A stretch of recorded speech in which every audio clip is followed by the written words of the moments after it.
Chapter 15. Harry Potter scanned the crowds at the station looking for Dudley and Holly. Beside him stood Ginny. She was watching the crowds also. The rest of his family would arrive later with Ron and Hermione. At Harry's suggestion, Dudley was bringing Holly to the station early, long before the arrival of other wizard families. That was why Dudley had been coming very late to pick her up for the holidays and in the spring. It helped ensure that Dudley would avoid chance encounters of other wizards or their families. Under a thick, warm coat, Jenny was wearing a pair of light green muggle-looking slacks and a cream-colored long-sleeved blouse that was tied at the neck with a bow. She wore a matching light green vest over the blouse. Her long red hair was held back with a matching green scarf, completing the ensemble. It was the kind of clothing Harry had seen Laurel wear. He had helped Ginny select the outfit in a Muggle store, specifically for this day. Harry hadn't really wanted Ginny with him, but there wasn't much choice. He might have to leave unexpectedly, and it wouldn't be right to leave Holly unaccompanied. "Do you see them?" asked Ginny anxiously while nervously fingering her vest. This wasn't the kind of clothes she was used to wearing. "Not yet," replied Harry calmly. "I still think I should have brought the cookies I made," said Ginny. "You said you liked them." Ginny wanted to make a good impression. "I do," agreed Harry, "but not this time." It would be difficult enough with Ginny there without the added problem of cookies. Even if they accepted the cookies, Dylan would never touch them, knowing their origins, would never trust that they were safe to eat. "I see Holly," whispered Ginny excitedly. "That must be her parents with her." "They look like ordinary muggles," Ginny added, sounding disappointed. "I never said they weren't," replied Harry. "True," agreed Ginny, "but then you've never said much about them at all. I'm lucky to even know their names," she added accusingly. "I must be slipping," replied Harry lightly, while watching Holly and her family draw near. "Remind me to stop if I speak too much again." He knew he had a reputation for keeping quiet. It had served him well in the past. Holly's eyes lit up the moment she saw them. She didn't stop, but Dudley froze the moment he saw Ginny standing next to Harry, as if realizing what she must be. "Keep calm," Harry told himself. "You knew he would do that." Dudley tolerated Harry for Holly's sake, but that didn't mean he had changed his mind about witches and wizards. Ginny would appear to Dudley as something he hated as much, if not more, than Harry. Holly ran ahead and hugged Ginny warmly. Laurel propelled Dudley forward, treating the situation as if it were perfectly ordinary. "Hello, Dylan," greeted Harry quickly before Dudley had a chance to speak. "I'd like you to meet my wife, Ginny." Ginny smiled in acknowledgement. "Ginny, this is my cousin Dylan Wycliffe and his wife Laurel. You already know Holly," he added. "How do you do?" said Ginny, holding out her hand to Dudley, who took an involuntary step backward and looked at the hand in horror. Ginny calmly moved the hand on to Laurel as if nothing unordinary had happened. "It's so good to meet you," she said to Laurel. "I've been wanting to thank you personally for all those marvelous cookies.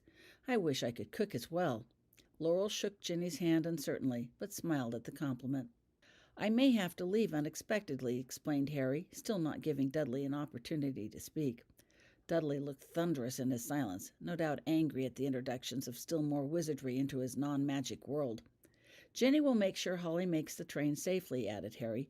"I wanted you to know she wouldn't be left alone."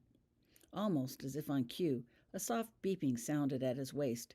Harry pulled out what looked to be a simple cell phone, as in fact it was. But Hermione had fixed it to do things no cell phone would do. Harry flipped it open and looked at it briefly. It was as he had expected. "I've got to go," he said abruptly, closing the cell phone. "It was good seeing you. I'll meet you again this summer."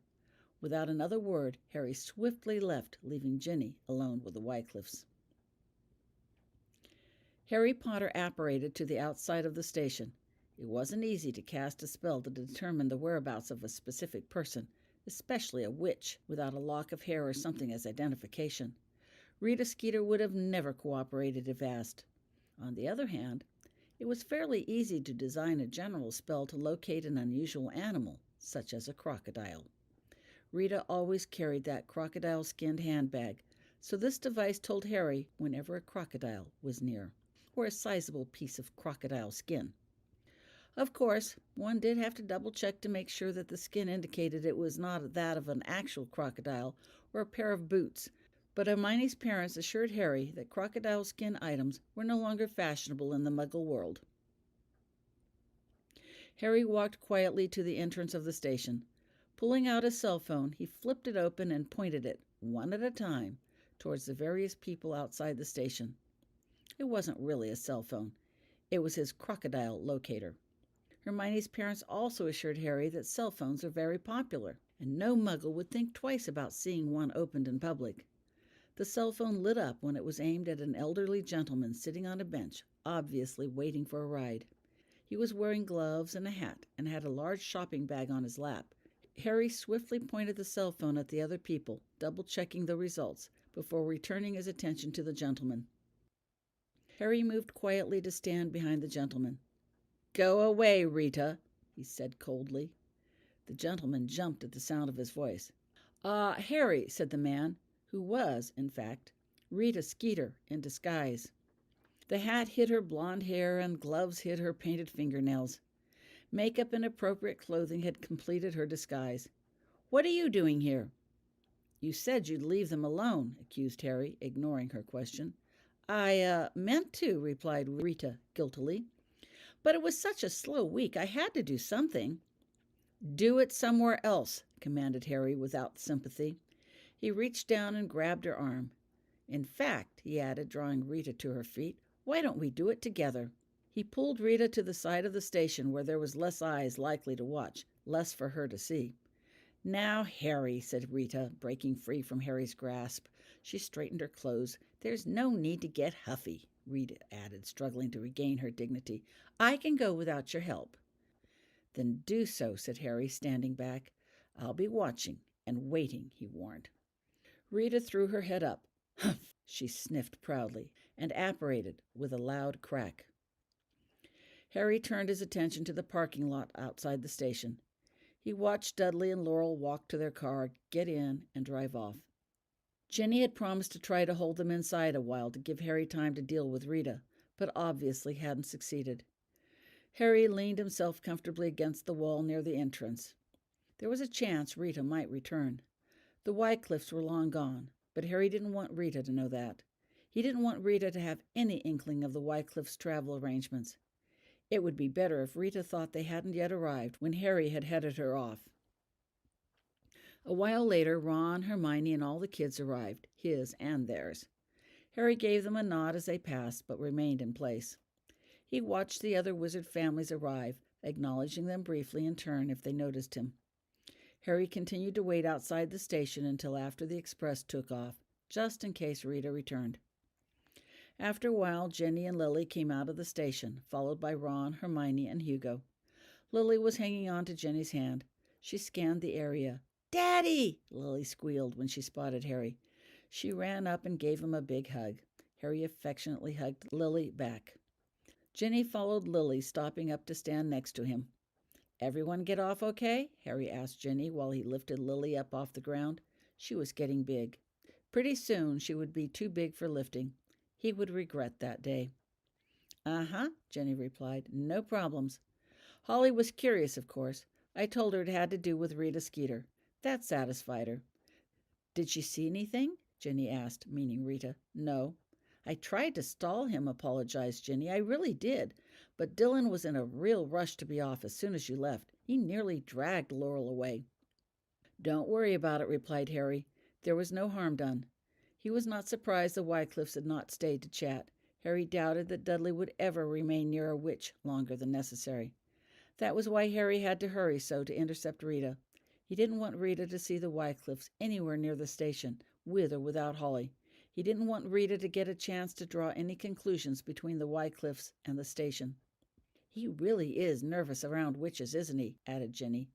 Harry nodded. "You could say that," he replied dryly. He shifted Lily to his hips and took Ginny's arm in his. "Shall we go?" he asked. Ginny nodded, and the two walked over to Ron and Hermione. "Thanks for the phone," Harry told Hermione. "It worked like a charm. I think we'll have to come up with some other way for the family to get Holly this summer. Rita looks really persistent." Hermione nodded in agreement. "Well," she said, "we've a few months to think about it." The group headed over to the curb and called for Stan.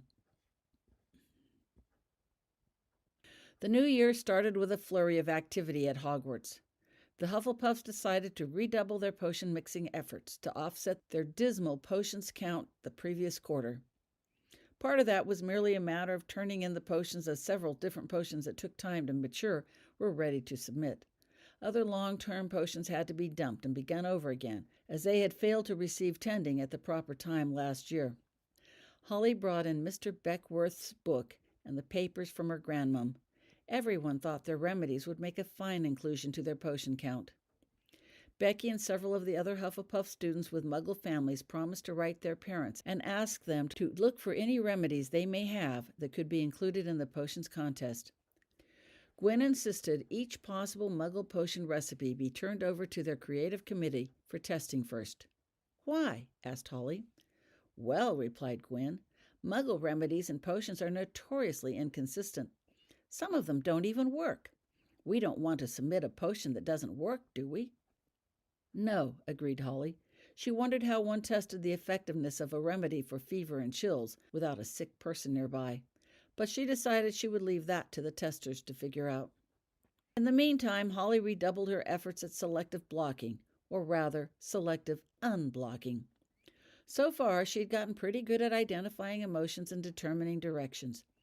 She could sit in class and tell exactly who sat behind her and where without looking. Of course, that was without blocking. Once class began, Holly had to block or she couldn't concentrate on the lesson. Then she could only identify the emotions nearest to her. Every day at meals, Holly spent a few minutes unblocked so she could tell if the Slytherins were up to something. She braced herself daily for the surge of emotions.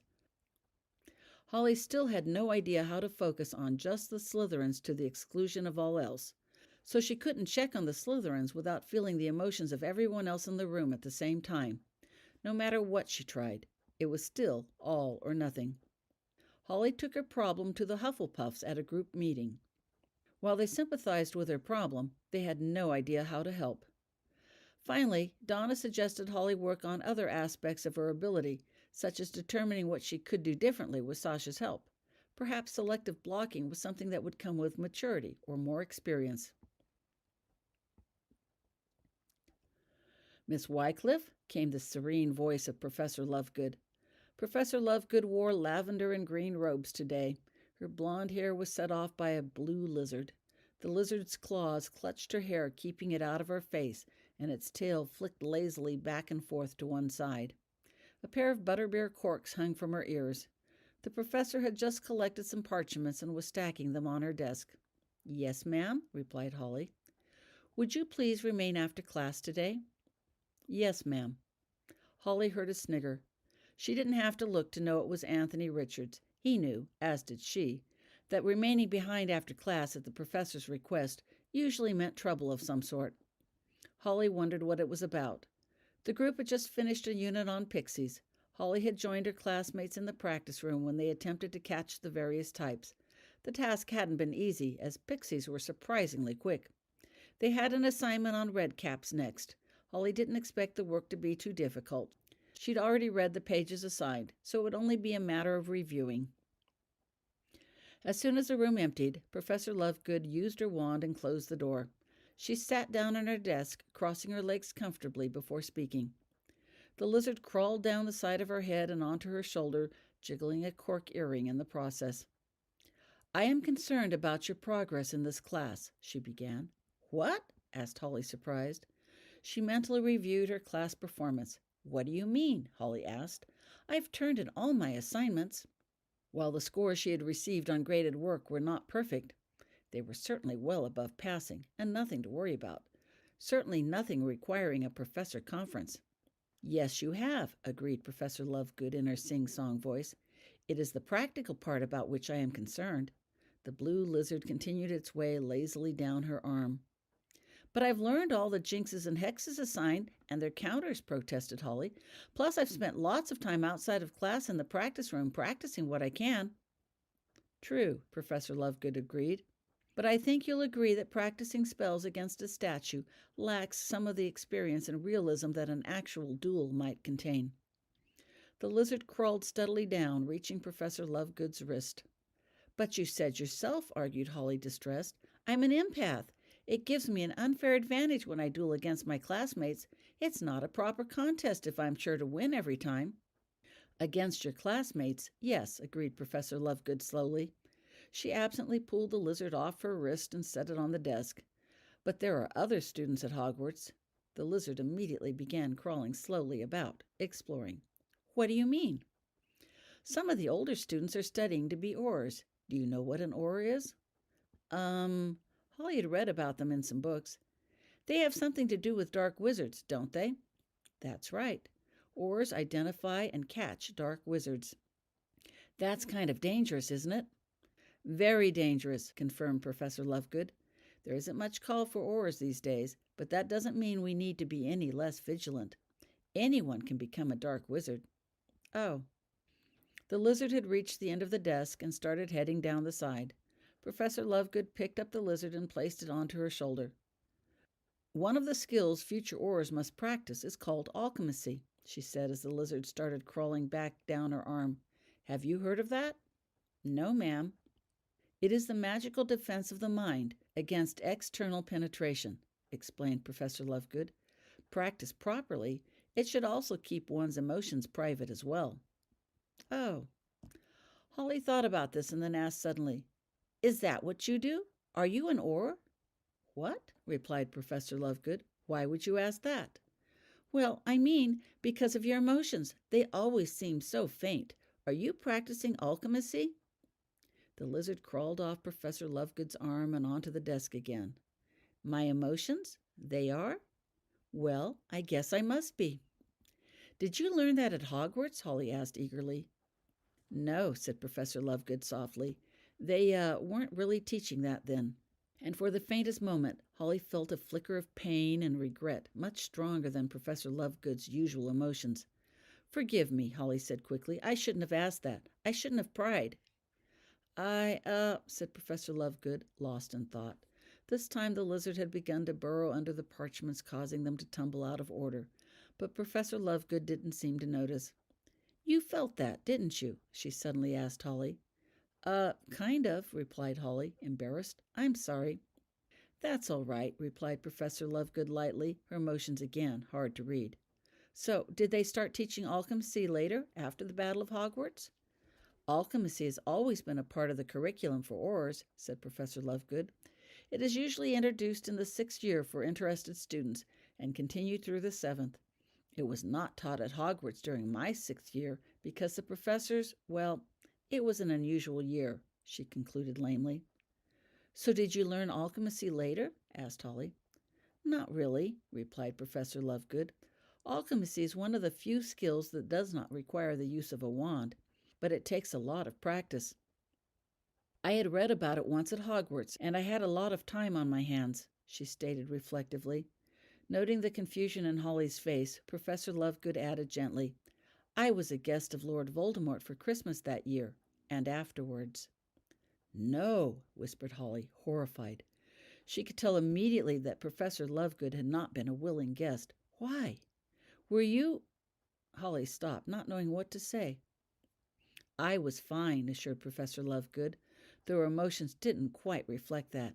It wasn't me he wanted, as much as the cooperation of my father, who was the editor of the Quibbler. Holly could feel tension and fear behind Professor Lovegood's words while she spoke. The emotions suddenly vanished, and Professor Lovegood regained her usual calm. That's why I wanted you to practice dueling against these students, she added briskly, changing the subject. They all have busy schedules, and I am not sure they have been practicing alchemy as they should. If they have been successful in their studies, their emotions should be difficult for you to access, thus evening the contest. Oh, said Holly uncertainly, but what if we duel and I can still win easily? If it is because you are using your empathic abilities, then the students shall have to practice their alchemy further. And if I don't win, then you shall have to practice your dueling more. But that's the whole purpose of this assignment for you, to improve your dueling skills, continued Professor Lovegood. There is no reason you cannot win a duel against an older student if you practice enough, she added, fishing the blue lizard out from under the parchments. With one hand she pulled some of the blonde hair back, and with the other she placed the lizard on her head to hold the recently smoothed hair in place. "I'd like you to meet me here Thursday after lunch. Then I will introduce to you the alchemy students for the purpose of dueling." "Yes, ma'am," replied Holly reluctantly. "Have you any questions?" "No, ma'am." "Good. Then I will see you on Thursday." Professor Lovegood returned her attention to the stack of parchments in front of her on the desk, restraightening them. Holly grabbed her books and hastened to leave. She didn't like the idea of dueling, and the prospect of dueling against upperclassmen seemed even worse, but she hadn't been given an opportunity to refuse. Holly was definitely not looking forward to Thursday, but she hesitated when she reached the door. "Professor Lovegood?" Holly asked, venturing a not-so-related question before leaving. "Yes." "How did you escape?" "Escape?" "Yes, from Lord Voldemort. It can't have been easy." "Dobie rescued me," came the reply in a soft, dreamy voice. "Dobie?"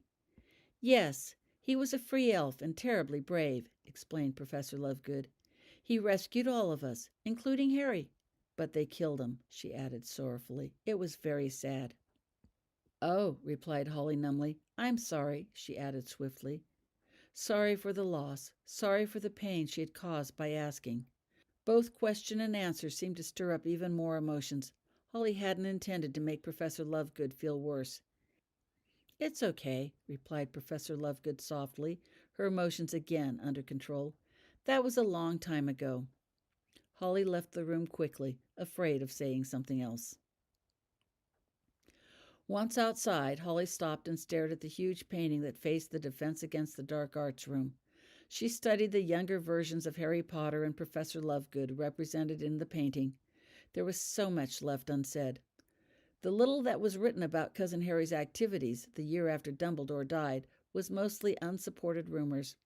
There certainly had been no mention of a student named Lovegood being held prisoner by Lord Voldemort, or of Harry Potter's own captivity, for surely he must have been a prisoner for Dobie to rescue him. Holly resolved to return and visit the monument room behind the painting so she could see the elf that had given everything to free Cousin Harry. At lunch, Holly told Mark and Becky of her conversation with Professor Lovegood, the practice part. "Alchemy?" asked Mark excitedly. "The Auror students? How cool is that? The Auror students are like the best of the best at Hogwarts. They're really hush-hush, and you get to duel them? Wow." "Thanks," said Holly dully. Mark's words and enthusiasm didn't make her feel any better. She doubted she was good enough to duel the best of the best, even if she was an empath. "Can I watch?" asked Becky eagerly. "You cannot," came the voice of Prefect Gwyn, who had overheard their conversation. "Holly is there as a part of class, not some entertainment." Becky sat back disappointed. "And Holly," Gwyn added sternly, "since you'll be working with Auror students, I hope you don't discuss anything you do with them outside of class, not even their names." "Okay," replied Holly, confused. "If you say so, but why?" "There's a reason why the Auror students are so hush-hush," explained Gwyn. "Anything you say about them could get back to a dark wizard, should there be one out there. The less dark wizards know about the Aurors hunting them, the better." "A lot of Aurors like to work incognito," added Ben, joining in the conversation. "It's easier to identify a dark wizard that way, so Aurors don't usually like a lot of publicity. Don't worry," he added, giving Holly a reassuring smile. "Just do your best, and you'll do fine." On Thursday, Holly reluctantly showed up to the Defense Against the Dark Arts classroom after lunch. Professor Lovegood, in a chartreuse robe and an orange lizard in her hair, stood waiting. The lizard had a matching chartreuse bow tied around its neck. What looked like 2 orange cocoons dangled from her ears. 4 other students sat on desks near Professor Lovegood. They stood upon Holly's arrival. Holly recognized one as Ravenda Vasari, the Ravenclaw prefect. There were 2 tall students wearing Gryffindor colors, and the 4th was Roland DeWitt from Hufflepuff. "You," said Holly in surprise. "I didn't know you were studying to be an Auror." Roland smiled self-consciously. "Well, it's not something they want us to talk about," he said in his deep voice. His blue-gray eyes twinkled kindly. "Everyone," spoke Professor Lovegood in her dreamy voice, while readjusting the position of her lizard to grip the hairs on the side of her head. "This is Miss Wycliffe. Miss Wycliffe, I would like to present to you Miss Vasari." Ravinda smiled cheerfully. "Hi there," she said to Holly by way of greeting. Her shoulder-length cornrow braids swung back and forth. The beads on the end clinked musically against each other. "Mr. Kirkland?" The tall brown-haired Gryffindor student nodded at Holly. "Mr. Finnegan?" Mr. Finnegan was medium-build with carrot-red hair and bright green eyes. He lifted his hand in a salute, tipping an imaginary hat. "And Mr. DeWitt, whom I believe you already know." Holly nodded at him, still wondering how she could have not realized what he'd been up to sooner. "You are all here for the purpose of dueling," began Professor Lovegood without any preliminary, "so I suggest we get started." She led the group to the mirror on one side of the room. Then she pointed her wand at the mirror. The tip of the wand glowed gently, and after a moment the mirror swung open, revealing the practice room beyond. Professor Lovegood continued talking as they walked. "As Miss Wycliffe is relatively inexperienced at dueling, I suggest you start with a basic beginner's duel, one-on-one and only a single spell. Expelliarmus should do nicely. Miss Wycliffe, of course, is free to use whatever spell she believes would best fit the situation." They all entered the practice room. The room looked different from previous times. It was long and rectangular, no longer suitable for a large class. Gone was the shiny hardwood floor and the armored mannequins. Instead, the room was empty. The floor was somber gray that felt rather soft and spongy beneath Holly's feet. It had 2 orange squares drawn on the floor at either end of the room. The walls were bare of any decorations and were of a lighter gray color. 4 chairs were placed in the center area against a wall. "Shall we begin?" said Professor Lovegood, settling herself in a chair and pulling out a magazine from beneath her robes. The lizard crawled on top of her head. Strands of blonde hair fell down the sides of her face. "Mr. DeWitt?" Roland nodded and walked over to one of the orange squares. He stopped when his feet were inside the box. Then he turned and faced the group. "Miss Wycliffe?" Holly tightened her grip on her wand and shakily walked to the other orange square on the floor.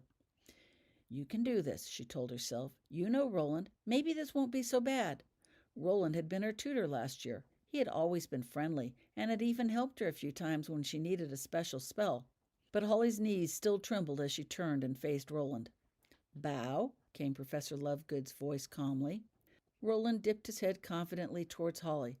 Holly shakily did the same. "When you are ready," said Professor Lovegood, "you may begin." Roland straightened and assumed a classic dueling ready position.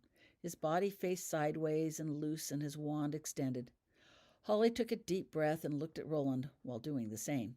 He was tall and slender. Some of the Hufflepuff girls had rated him fairly handsome with those blue-gray eyes and dark brown hair. Holly's senses sought his familiar emotional presence and found nothing. Surprised, Holly looked again at Roland. Yes, he was definitely there, but she couldn't feel anything. How could that be? She'd always known when Roland was around before, hadn't she? Holly looked uncertainly at the other people seated on the sidelines. Could she sense them? Strike that. Don't think about them. They didn't matter now. Only Roland, who was there and yet not there. What should she do? Holly looked again at Roland. He hadn't moved. He was waiting for her to start. There was no expression on his face, but his eyes watched her intently. There was no way out of this. Roland looked willing to wait all day, if necessary, for Holly to begin. Holly took a deep breath and raised her wand. Expelliarmus! Roland's deep voice rang out. Before Holly realized what had happened, she found herself flying across the room, landing on the floor, her wand flying in the opposite direction. The force of the fall caused her to sink into the floor as if it were a soft cushion. Stunned, Holly lay there without moving. "Are you okay?" Roland's face came into view. There was concern in his eyes, and she sensed that concern mirrored in his familiar emotions that were now suddenly all too obvious. Holly felt Roland's hand in hers as he gave her a tug to help her up. "Sorry about that," he continued apologetically. "I didn't mean to hit so hard. They don't teach us to pull our punches in this class. You need to try again," he encouraged while handing Holly her wand. "You didn't know what to expect." Holly shook herself free of his grip, standing on her own. She didn't know just what to think as she walked carefully back to the orange square. Roland's concern about her welfare was obvious and sincere. Yet he had delivered a blow of unexpected force and was proposing to try again. How had she missed his emotional presence earlier? Holly turned to face Roland again and extended her arm. He was already standing in position, with his wand down and at ease. "Ready?" Roland asked as he extended his wand. "I guess," replied Holly uncertainly. This time she unblocked as she stood there. Maybe that had been her problem last time. Alchemy must dampen emotions to such an extent that they couldn't be felt when she blocked. Yes, she could definitely feel more emotions, but not Roland. He was again there, but not there. "Watch me," instructed Roland, directing her attention back to the match. Holly looked at Roland, his calm face and expressionless eyes. Watch for what, she thought, as she lifted her wand. "Expelliarmus!" Roland's voice again rang out before Holly even had a chance to begin her spell. Again she felt herself flying across the room, landing in a heap, sinking into the floor at the impact. "You've got to watch your opponent closely," instructed Roland, encouragingly as he lifted Holly to her feet. "Look for tells, changes in the face, tightening of the muscles, something like that which indicates I'm about to cast my spell." Again, Holly could sense Roland's emotions and feel his sincerity. His emotions were much stronger as she wasn't blocking, but Holly hadn't sensed a thing when they were dueling. For a third time, Holly faced off against Roland. She tried to watch him closely as they both got ready. "Expelliarmus!" Holly said swiftly at the first opportunity. This time, Roland's wand flew from his hand and to the floor nearby, landing with a soft thud. "Brava!" cheered Ravenda, clapping her hands enthusiastically. Holly hastened to fetch Roland's wand. "You let me win that," she hissed angrily at Roland as she handed him his wand. Holly had felt just enough emotion to glean his intentions in time to block him. "Don't ever do that again. If I can't win fairly—" "Okay," agreed Roland softly. "Sorry." "Mr. Kirkland?" Professor Lovegood's voice interrupted their conversation. "Your turn." Both Holly and Roland looked at Mr. Kirkland, who now walked up to the orange square of the dueling position. "You can beat Matthew," Roland said reassuringly. "You just have to focus." He walked Holly to the dueling square. "Good luck," he whispered encouragingly to her, and then joined the others already seated. Holly turned to face Matthew Kirkland. He had dark brown hair and eyes to match. He was heavier than Roland, but not bigger. Holly had seen him at the Quidditch matches. He was a chaser, but she had never met or actually talked to him. Matthew stared intently at Holly, watching her every move. Even unblocked, Holly could feel no emotions at all. After Roland, Holly was expecting that. She also expected Matthew to take this dueling seriously, as had Roland. "Expelliarmus!" Matthew said almost as soon as Holly had finished bowing. Holly flew across the room, sinking into the floor. At least she'd managed to hang on to her wand this time. "Come on," encouraged Ravenda. "You can do it. Just watch his eyes. He always squints a bit before he strikes." "Do not," argued Matthew good-naturedly, while Holly picked herself up again. "Do too," reaffirmed Roland cheerfully as Holly made her way back to the orange square. Matthew waited patiently until Holly was again ready to duel. "Expelliarmus!" he cried. "Expelliarmus!" said Holly, almost at the same time. The two spells collided, exploding close to Holly's face. Holly fell backwards from the force. "See," said Ravenda triumphantly, "I told you he squints." Holly hadn't seen any squint. She just figured Matthew would cast his spell as soon as possible, like before, so she had cast her spell accordingly, barely making it in time. Holly stood up and faced Matthew again. "Expelliarmus," she said as soon as possible. But Matthew didn't cast his spell. He waited calmly, watching as Holly's spell flew wide before casting his own spell. His spell flew true, knocking Holly again off her feet and blasting her across the room. "Ooh," said Ravenda, shaking her head sympathetically. "Bad luck. My turn," she announced while eagerly jumping out of her chair. Matthew gave Holly a salute with his wand before leaving the floor. Holly felt too battered to return it. Ravenda's brown eyes twinkled merrily, and her cornrow braids swung back and forth. The beads on the end of her black hair clinked musically as she took her place in the orange square. "You can do it," she said encouragingly, willing Holly to be successful, but not, Holly noticed, to the point of letting any emotions show. The two bowed and then faced off. "Expelliarmus!" Holly was not surprised when again she flew across the room, landing unceremoniously on the floor. "Interesting," announced Ravenda to Roland. "She doesn't watch you. It's like she's looking at you but doesn't see you. Ravenda was suddenly there, giving Holly a hand up. Holly, she told her, you've got to watch us. Don't look inside to know when to attack. You won't find any answers there. Keep your eyes on me. Focus. Now try again. So Holly redoubled her efforts and kept her eyes glued on Ravenda. This time she saw the faintest twitch of a beaded braid. Expelliarmus, she shouted. Her spell caught Ravenda's spell mid-air, and the two spells thundered loudly when they met. Ravenda straightened and smiled. See, she said, lowering her wand, that was much better. Holly relaxed a bit, thinking for the first time that maybe dueling wasn't all that impossible. Then Matthew spoke up. Don't get fooled by that shaking bead trick, he told her. Ravenda usually follows it with a wicked counter curse just when you think you've got her. Ravenda gave Matthew a reproachful glance and looked over at Holly. Shall we try again? She asked. Holly nodded reluctantly. She straightened and returned to the ready position. Expelliarmus, Ravenda said almost before Holly could catch her breath. The spell sent Holly flying across the room. Holly noticed there were no shaking beads this time. Mr. Finnegan, said Professor Lovegood calmly, while turning a page of the magazine. The magazine was upside down, of course. I believe it is your turn. Ravenda gave Holly a salute with her wand and an encouraging smile. Mr. Finnegan moved to the orange square. Holly had seen him eating in the great hall with the other Gryffindors, but other than the fact that his little brother Keith was in her class, Holly knew nothing about him. She reluctantly moved forward, resigned to her fate. At least it would all be over soon, she told herself. She had no doubt Mr. Finnegan could duel like the rest. She raised her wand to Mr. Finnegan and bowed. He bowed courteously back and moved into the ready position. Suddenly Holly straightened. She lowered her wand and took a step back out of the square. I don't want to duel anymore, she said hesitantly. What? Asked Mr. Finnegan in surprise, lowering his own wand as well. Are you hurt? No, said Holly. I mean, yes, I hurt. But I just can't. She stopped, unwilling to explain further. She turned to Professor Lovegood. Do I have to? She beseeched. Professor Lovegood looked up from her magazine, but said nothing while regarding Holly with her silvery eyes. I don't understand, said Mr. Finnegan, confused. What's wrong with... I think what Holly is trying hard to not say, Sean, broke in Roland, is that she doesn't think it would be much of a duel. Of course it wouldn't be much of a duel, responded Sean confidently. I've seen her duel. It hasn't been much of a contest all afternoon. Why should it be different for me? You don't understand, broke in Ravenda, catching on to Roland's meaning. Holly's not afraid of losing. She's afraid she'll win. Win, said Sean in surprise. What's wrong with that?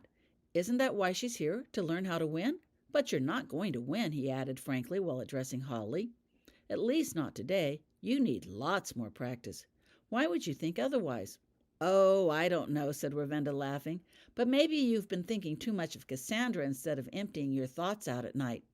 Sean blushed at the mention of Cassandra, one of the Ravenclaw girls. You can feel my emotions? He asked Holly directly. Is that what this is about? Holly looked down and didn't answer. I've been doing my exercises at night, Sean insisted defensively. Miss Wycliffe, he addressed Holly. Even if you can feel my emotions, I hardly think you need to worry about winning. I'm an experienced dueler. But if you did win, it's no big deal. I've lost many a duel, he assured her. Unsure what to do, Holly looked over at Professor Lovegood for guidance. Professor Lovegood appeared to have returned to reading, but her serene voice rang out. You cannot learn to duel when sitting on the sidelines.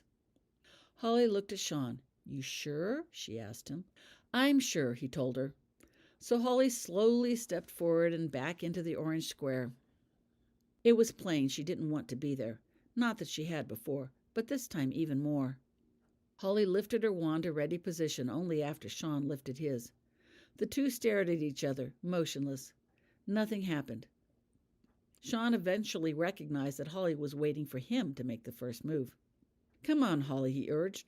I have the edge. You first. But Holly didn't stir. Finally, Sean reluctantly made his own move. Expelliarmus! Protégé! Spoke Holly at the same time, neatly blocking the spell. The move caught Sean by surprise. Holly hadn't even looked like she was paying attention. So that's where she gets that blank look, exclaimed Matthew. I wondered. She's going to have to stop doing that when she duels us. I know, agreed Roland. Sean straightened thoughtfully and prepared for another attack. Again, Holly made no move. "Expelliarmus!" he shouted, but Holly's shield spell blocked it completely. Sean tried again, swiftly, a double move, but failed to get through Holly's defenses. Sean looked at his wand and again at Holly. He lowered his wand and called, "Time out!" to the group at large. Then Sean walked over to Holly. "In this class," he began softly while whispering in her ear, "we are expected to do our best, always, no exception." Holly shifted uncomfortably on her feet, and her cheeks reddened at his words. Sean continued, "Something tells me you are not doing your best. This isn't just a dueling exercise for me. I am trying to learn how to defeat wizards like you know who. If I'm doing something wrong, I'd rather find out about it here and now, where I have a chance to correct it, than out in the real world where there are no second chances. Do you understand?" "Yes," replied Holly softly. Her lips trembled as she spoke. "Now," continued Sean, "there is no point to us dueling unless we both try our best. Will you duel your best against me? No exceptions?" "Yes," she whispered. Sean returned to his square and raised his wand. "Ready?" he called. Holly raised her wand and nodded. "Expelliarmus!" she shouted. And Holly's spell knocked Sean's wand completely out of his hand almost before he knew it. Roland casually walked over and fetched the wand. He tossed it back to Sean. I don't think I was ready," Sean told the group self-consciously. He again straightened and faced Holly. "This time," he muttered, "I'll be ready." He watched Holly closely. Holly faced him, but she wasn't really watching. She was intent on reading his emotions. Suddenly, Sean made his move, a feint to the left, intended to draw her attack before casting his own spell from the right. Holly wasn't fooled. Her Expelliarmus was unerringly aimed, knocking his wand again out of his reach. "You're going to have to do better than that," teased Ravinda good-naturedly as she tossed Sean's wand back to him. Sean straightened for a third attempt. This time he stared intently at Holly, aimed his wand, and suddenly shouted, "Expelliarmus!" At the same time, he rolled swiftly to one side, expecting Holly's response to land where he was. But Holly didn't react to his shout, letting Sean's spell fly harmlessly overhead. "Expelliarmus!" she commanded. Her wand followed Sean, not his spell. Holly's spell caught him mid-roll. Sean flew backwards, slamming into the floor. "Brava!" cheered Ravinda in the silence that followed. "Are you okay?" asked Holly anxiously as she walked over to Sean. He lay sunk in the floor, stunned. Roland got there first. "Don't feel too bad," he said as he helped Sean up. "I heard she blocked Anthony several times and then knocked him over at the first attempt without working a sweat last year." "Would that have been last spring?" questioned Ravinda with interest. Yeah," confirmed Roland. "Well, that explains a lot," said Ravinda. "Richards was in such a snit last spring," she continued. "I bet it started right after Anthony lost that duel. Remember how Richards kept on boasting in the fall that Anthony would be tops in dueling for his class, especially as it was against Hufflepuffs?" "Yeah," agreed Michael thoughtfully. "And then he never said another word about his brother after dueling actually began. Losing out to a Hufflepuff? No wonder Richards was so mad." "He was?" thought Holly in surprise. "I never knew that. But then," she reflected, "I was too busy hiding out, as I still couldn't block." "What a show!" breathed Ravinda admiringly, turning to Holly. "That was pure poetry in action." "Could you do all that just because you could feel my emotions?" demanded Sean as he straightened his robe. Kind of," replied Holly meekly. "I'm sorry." "Don't be," replied Sean, holding out his hand to Holly. "You can bet it won't happen next time." He shook Holly's hands enthusiastically. "And you really couldn't feel anyone else's emotions?" "No, not really," replied Holly. "Not when they were dueling," she amended, thinking how she could always feel Roland's emotions when he helped her up.